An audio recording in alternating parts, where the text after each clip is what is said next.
चोपड्यातील कुंटणखान्यावर पोलिसांची छापेमारी। 5 दलाल, 10 मालकीन महिलांसह 60 महिला ताब्यात। चोपडा इथं नगरपालिकेच्या मागील परिसरात सुरू असणाऱ्या कुंटणखान्यावर पोलिसांनी छापा टाकला। या कारवाईत पोलिसांनी तब्बल 60 महिलांना ताब्यात घेतलं आहे, तर कुंटणखाना चालवणाऱ्या 10 महिलांवर गुन्हा दाखल करण्यात आला।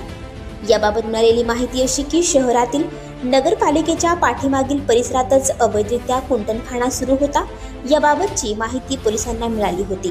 त्यानंतर चोपडा येथील उपविभागीय पोलीस अधिकारी कुणाल सोनवणे, शहर पोलीस ठाण्यातील निरीक्षक मधुकर सावळे व ग्रामीण पोलीस ठाण्याच्या पोलीस निरीक्षक कावेरी कमालकर यांच्या मार्गदर्शनात पोलीस पथकाने कारवाई केली।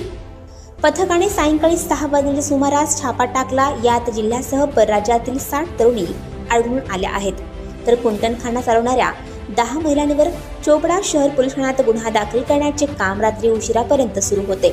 दरम्यान पोलिसांनी कुंटणखान्यावर धाड टाकली, त्यावेळी एकही गिराईक नव्हते। पोलिसांनी 5 दलाल, 10 मालकीन महिलांसह 60 महिलांना ताब्यात घेत पोलीस ठाण्यात आणले होते। या परिसरात पश्चिम बंगाल, मध्य प्रदेश, आंध्र प्रदेश, नेपाळमधील तरुणी वेश्या व्यवसायासाठी आणल्या जातात अशी चर्चा आहे। कुंटणखाना सुरू असलेल्या ठिकाणी ग्राहक म्हणून येत असलेल्या लोकांच्या दुचाकींची चोरी होत असल्याच्या तक्रारी वाढल्या होत्या।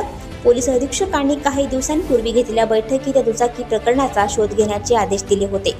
त्यानंतर पोलिसांनी कुंटणखान्यावर धाड टाकली। त्यातून दुचाकी चोरांवरही प्रकाश पडू शकेल असा पोलिसांचा विश्वास आहे।